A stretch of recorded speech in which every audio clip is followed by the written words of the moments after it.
One of the biggest mistakes many retail traders make isn't the lack of strategies. The real problem is that they don't understand what the market is doing, so they end up using the wrong strategy in the wrong market condition. They use breakout strategies in a ranging market, reversal strategies in a trending market, and trend-following strategies when the market is balanced. Then they wonder why they keep losing. The solution isn't learning more strategies. The solution is understanding how the auction market theory drives price movement and knowing who is actually moving the market. Once you understand the participants behind every move, you'll know exactly which strategy fits the current market condition. Instead of guessing, you'll be trading with purpose and confidence. So in this lesson, we're going to explore the different participants in auction market theory, how they influence price movement, and how understanding them can help you build a simple, repeatable, and profitable trading strategy. Make sure you stay until the end because this concept can completely change the way you look at the market.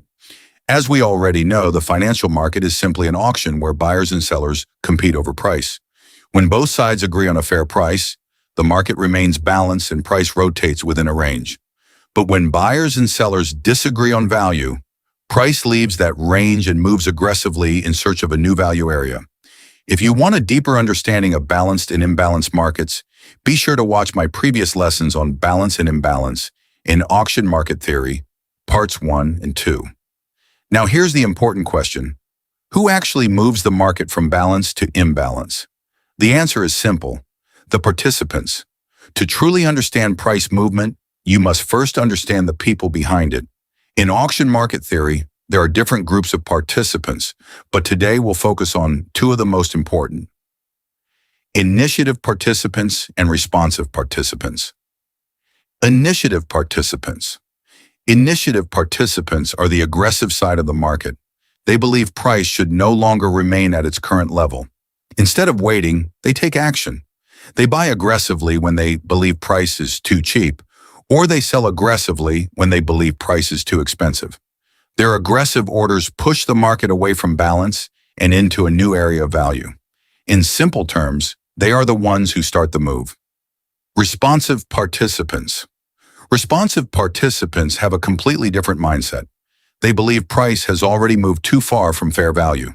Instead of chasing the move, they step in at the extremes. If price has risen too high, they begin selling. If price has fallen too low, they begin buying. Their objective is to pull price back toward what they believe is a fair value. Now let me make this even easier to understand. Imagine you're watching a football match. There are two teams. One team is attacking, the other team is defending. The attackers keep pushing the ball toward the opponent's goal, trying to score. The defenders fight to stop them and push the ball back toward midfield. The game becomes a continuous battle between attack and defense. The financial market works in exactly the same way. Initiative participants are like the attackers. Responsive participants are like the defenders. Let's say gold has been trading comfortably between 3,380 and 3,390 for some time. Suddenly, initiative buyers become aggressive. Like attackers charging toward the goal, they push price out of that balance area and drive it higher, perhaps toward 4,000. But as price reaches these higher levels, responsive participants step in. They believe price has moved too far, so they begin selling, pushing price back toward the previous value area. This creates a constant battle between buyers and sellers. One side is trying to push price into new territory. The other side is trying to bring it back. This is why price often moves in and out of important levels. Over time, these areas become what many traders recognize as supply and demand zones. Now here's the most important lesson. What determines whether price returns to the old range or continues moving into the new one? The answer is acceptance and rejection. Acceptance tells us the market agrees with the new price.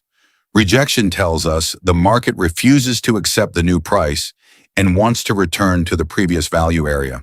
Learning how to identify acceptance and rejection is one of the most valuable skills you can develop as a trader. It helps you know when to enter, when to stay out, and when to exit a trade.